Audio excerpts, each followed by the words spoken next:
Hi, thank you for attending today's lecture. We're going to be discussing a paper written by Guo and Associates titled Simple Black-box Adversarial Attacks, as presented by Adam Hoger. Quick introduction to what adversarial machine learning is, why should we care about it, and how are we going to be addressing it in the future slides here. So, real quick motivation, there's a huge growing importance for machine learning systems because they're increasingly being targeted by malicious attacks. An example of an adversarial attack would be to slightly modify the input of an image classification model such that it will output the incorrect classification. There are two types of attacks that we want to focus on, and that are white box and black box attacks. The distinction between them is going to be that white box provides a full knowledge of the underlying model, whereas black box attacks, we have only the input-output relationship. So this study specifically focuses on black box attacks, primarily because of their real-world implications. These are going to be how a lot of attackers are able to cause problems in real-world environments. The challenge, though, is when doing black box attacks, they can quickly become computationally infeasible to be able to perform. You can have to query the system too many times to make it a realistic approach. And so we want to keep that in mind, that when developing black box attacks, we need to be able to take in computational limitations and try to find query optimal models to be able to perform these attacks. So kind of extending on the black box attacks, since this is what we're going to be focusing on, they typically do require a high query amount. So the number of times that you have to ping the model is going to be high. So we want to look at techniques to reduce that. Again, it is real world relevant, so we're going to be specifically looking at Google Cloud Vision attacks, security risk assessment, so evaluating the risk posed by different attack methodologies based on query efficiency, and of course it's an open problem, the need for query efficient black box attacks. We need to develop strategies around that. So what is the solution? We know the problem now. How are we going to move forward and address this? So Guo and Associates have proposed the Simple Black-box attack, which they use the acronym SIMBA for. So quick introduction to SIMBA is it's quoted as being a simple yet efficient approach to black box attacks, where the core principles are to take minimal assumptions and to assume continuous value confidence scores for the machine learning model, which will allow for query efficient techniques to be applied. So the big kind of summary of what it is, the overview of it, is that we will be taking the input image and with as little modification as possible, trying to perturb the image such that the underlying model will output incorrectly the classification associated with that image. And again, like I've said, this is shown to be computationally more efficient than some other techniques that we'll be going over, and the implementation is structured such that it's able to be implemented quite efficiently. So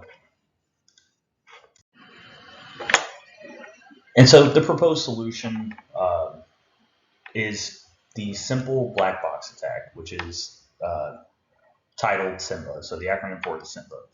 The goal of this is to minimize the probability of the correct image classification. What we want to produce from this model is an image that looks indistinguishable from the original image. However, the machine learning model needs to incorrectly be able to classify it. So we want to be able to take a picture of a cat, for example, and have it outputted as a car. So how does SIMBA work? Well, SIMBA works on a couple ideas. First, there's going to be random sampling. That is the idea that the confidence score that we are provided is a way to approach the decision boundary. So if we're able to reduce the probability of the classification, we can then just say, okay, let's take a random direction and follow that into the misclassification. Another kind of core feature of this is that we're going to be working with orthonormal bases. So we're looking at directions that can be defined in a couple different ways. First, we can look at the more traditional identity bases, which would correlate to pixel space in this topic for image classification. Or we're also going to be exploring the discrete cosine transforms. And so this, of course, is an iterative process, which can be outlined in the following pseudo algorithm on the right.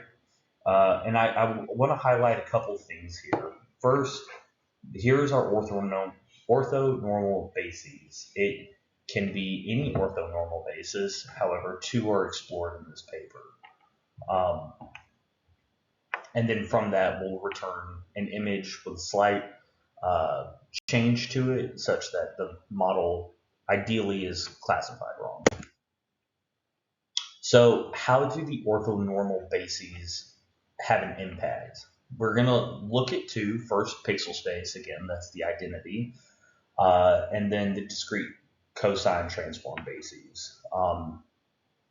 We actually see, looking at these graphs, that the discrete cosine transform has a greater magnitude in changing the probability, which ultimately means that it's going to be more effective, quicker to reach a misclassification.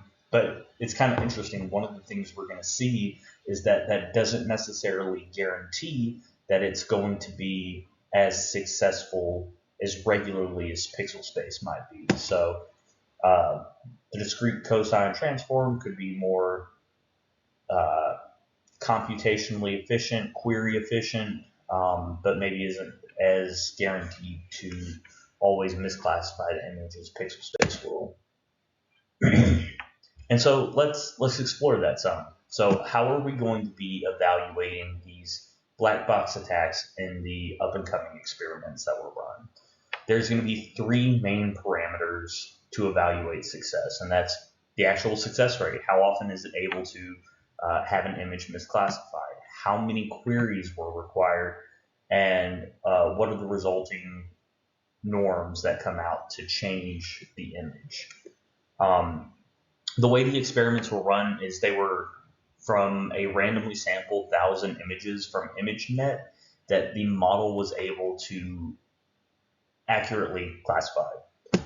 So there's going to be three kind of experiments we'll be going over. There's going to be targeted, untargeted, and then we're going to be looking at the Google Cloud Vision API. And I'd like to take a minute here to discuss the differences between targeted and untargeted adversarial attacks. So targeted is going to mean that we are specifically trying to have an image misclassified as a specific thing. For example, we want specifically that our cat is to be misclassified as a car.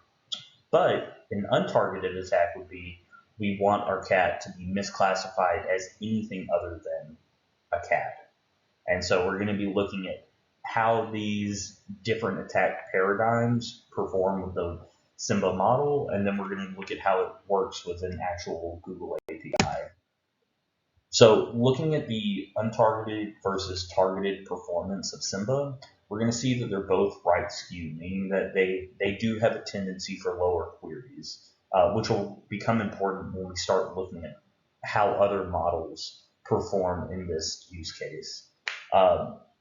We do see that the targeted does require, quite a bit more queries than the untargeted, which I think makes a lot of intuitive sense. If we are trying to get somewhere specific as opposed to just anywhere, then it's going to require more input from Simba. And so again, extending on this, we can see how this compares with other attacks. So in our left column here, we're going to be specifically looking at untargeted attacks, which were the primary focus of this paper. And we'll see that there's order of magnitudes less queries required on average to have a misclassification occur. And one of the interesting points on this, which is highlighted in green, is the average L2 metric that's being discussed is a quantified approach for looking at how different the image is from the original. So lower average L2 values would correlate with less distinguishable changes to the image being put through the classification task. And so again, looking at success rate, we want to be able to determine, if it can do it if the model can perform well in 2,000 queries, but it only does it 50% of the time, is this model something that would translate well into real world use? And of course, the answer is probably not. So looking at the models here, we're looking at 3 classification models where we are having Simba performed with 2 orthonormal bases, being the pixel basis and the discrete cosine transform bases. And so let's look at how this performs. We see that within approximately 4,000 to 6,000 is where the DenseNet and ResNet models start to converge to 100%. So we see that the initial uptick for the DCT bases, it goes up much faster than even the regular pixel bases, which is nice, but it doesn't guarantee that it's going to have as high of a success rate as we can see here. But we see that both bases are effective for tricking the AI within at least 2,000 queries. I also thought it was interesting that the Inception v3 model actually was much more difficult to trick than the ResNet and the DenseNet model. So kind of interesting. And here, this is just going to further illustrate what it looks like to see this model performing in the wild. So on the left column, we have the original images. So images that we're going to be attacking and trying to have an untargeted task being performed. So we just want for whatever's being shown to be misclassified to something else. So for each row, I've highlighted the best performance as defined by the number of queries present. And so here, there's the L2 norm, which is, again, the quantified amount of image change. And then there's the B query count. So we can see here going through that for each column, the Simba DCT model performed the best. And so that'll be highlighted here in this middle green column. So now, moving this on to real world kind of input-output relationships with Google Cloud API. So it is shown here that the success rate is higher using Simba than another model. So it will. I also thought one of the things here is that there was a limitation on the number of queries that were allowed just due to financial restrictions. A single image, being misclassified could be up to $150 if there were 10,000 queries to it. So here, further extending the Google Cloud experiment, we can see what this would look like. So we have assorted camera accessories that are then misclassified as various weapons. And with that, that'll conclude my topic. Thank you for your time, and please feel free to reach out with questions. Thank you.